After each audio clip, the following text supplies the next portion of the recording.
excess abundance, not just for a percentage of the global population, but the entire civilization. This economic model, as was just generalized, this responsible systems approach to total Earth resource management and processes, designed again to do nothing less than take care of humanity as a whole in the most efficient and sustainable way, could be termed a resource-based economy. Estamos en guerra. Estamos en una guerra. As stated before, a resource-based economy applies the scientific method to social concern, and this isn't limited to simply technical efficiency. It also has the consideration of human and social well-being directly and what comprises it. What good is a social system if, in the end, it doesn't produce happiness and peaceful coexistence?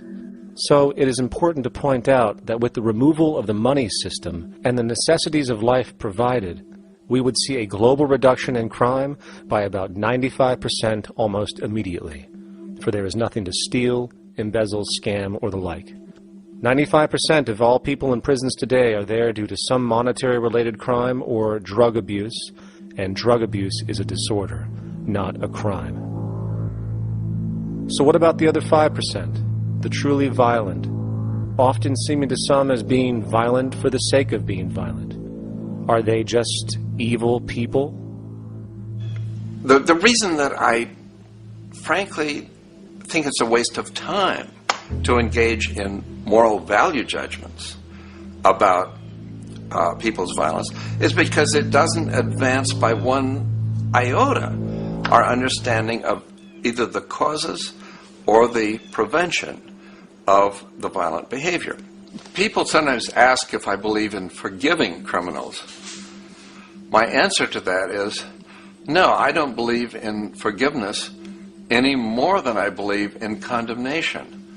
It's only if we as a society can take the same attitude of treating violence as a problem in public health and preventive medicine rather than as a moral evil, it's only when we make that change in our own attitudes and assumptions and values that we will actually succeed in reducing the level of violence rather than stimulating it, which is what we do now. The more justice you seek, the more hurt you become, because there's no such thing as justice. There is whatever there is out there. That's it. In other words, if people are conditioned to be racist and bigots, if they're brought up in an environment that advocates that, why do you blame the person for it? They're a victim of a subculture. Therefore, they have to be helped. The point is, we have to redesign the environment that produces aberrant behavior. That's the problem, not putting a person in jail. That's why judges, lawyers, freedom of choice, such concepts are dangerous, because it gives you misinformation that the person is bad or that person is a serial killer. Serial killers are made, just like soldiers become serial killers with a machine gun. They become killing machines, but nobody looks at them as murderers or assassins, because that's natural. So we blame people.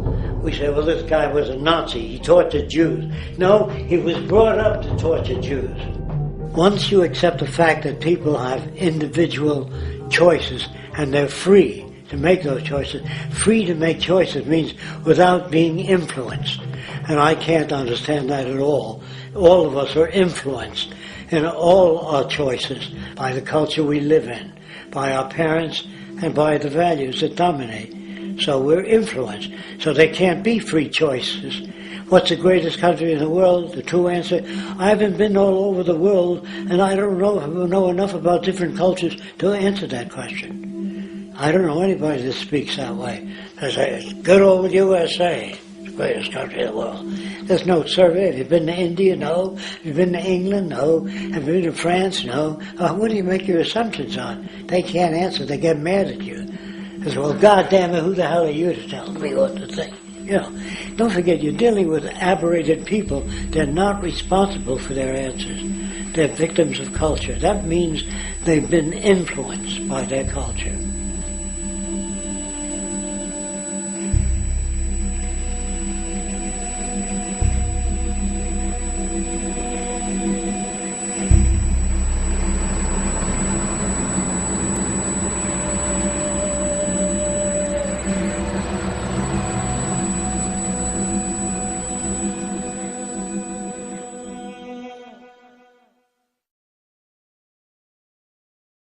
When we consider a resource-based economy, there are often a number of arguments that tend to come up with regard to the efficiency. Now hold on just a minute. Yes?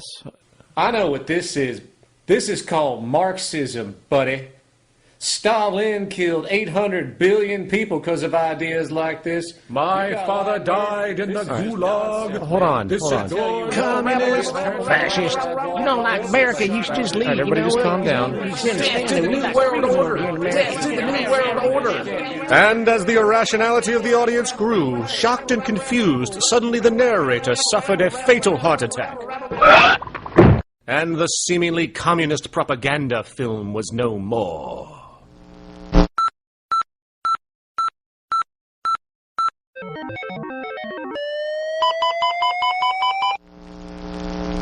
You know, I've said that sort of thing to people in think tank type of situations, and you know, these Club of Rome types and so forth. Marxist? What Marxist? Where did that come from?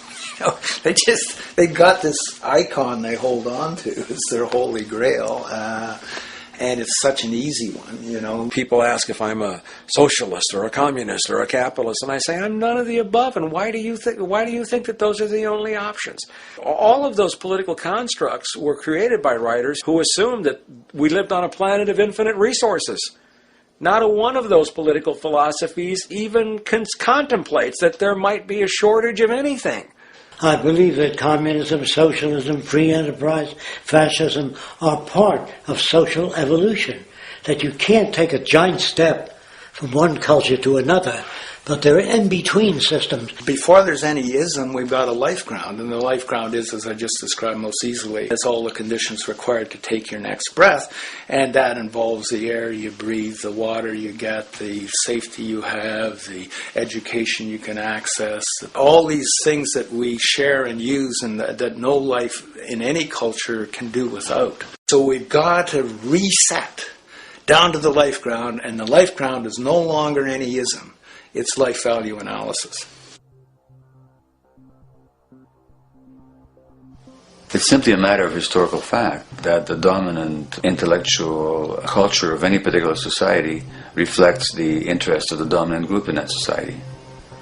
In a slave-owning society, the beliefs about human beings and human rights and so on will reflect the needs of the slave owners. In a society which again is based on the power of certain people to control and profit from the lives and work of millions of others, the dominant intellectual culture will reflect the needs of the dominant group. And so that if you look across the board, the ideas that pervade psychology and sociology and history and political economy and political science fundamentally reflect certain elite interests. And the academics who question that too much tend to get shunted to the side or to be seen as sort of radicals. The dominant values of a culture tend to support and perpetuate what is rewarded by that culture. And in a society where success and status is measured by material wealth, not social contribution, it is easy to see why the state of the world is what it is today. We are dealing with a values system disorder, completely denatured, where the priority of personal and social health have become secondary to the detrimental notions of artificial wealth and limitless growth. And like a virus, this disorder now permeates every facet of government, news media, entertainment, and even academia. And built into its structure are mechanisms of protection from anything that might interfere. Disciples of the monetary market religion, the self-appointed guardians of the status quo, constantly seek out ways to avoid any form of thought which might interfere with their beliefs, the most common of which are projected dualities. If you are not a Republican, you must be a Democrat. If you are not a Christian, you might be a Satanist. And if you feel society can be greatly improved to consider perhaps, I don't know, taking care of everyone, you're just a utopianist. And the most insidious of them all, if you are not for the free market, you must be against freedom itself. I'm a believer in freedom. Every time you hear the word freedom being said anywhere or government interference said anywhere, it means, decoded, blocking maximization of turning money into more money for private money possessors. That's it. Every other thing they'll say, oh, we need more commodities for people, oh, this is freedom against tyranny and so forth. Every time you see it, you can decode it down to that. And I think you'll find a one-to-one correlation with every time they use it. And this is the sense in which we might call it's a syntax, a governing syntax of understanding and of value, so that it governs beneath their own recognition of it. So they may not say, oh, I didn't mean that at all, but in fact, that's what they do. Just like you may speak a grammar, and you have rules of grammar you follow without recognizing what the rules are. And so what we have is what I call the ruling value syntax that underlies this. So every time they use these words, government interference, lack of freedom, or progress, or development, you can decode them all to come back to mean that. Of course, when you hear the word freedom, it tends to be in the same sentence with something called democracy. It's fascinating how people today seem to believe that they actually have a relevant influence on what their government does, forgetting that the very nature of our system offers everything for sale. The only vote that counts is the monetary vote, and it doesn't matter how much any activist yells about ethics or accountability. In a market system, every politician, every legislation, and hence every government is for sale. And even with the $20 trillion bank bailout starting in 2007, an amount of money which could have changed, say, the global energy infrastructure to fully renewable methods, instead going to a series of institutions that literally do nothing to help society, institutions that could be removed tomorrow with no recourse.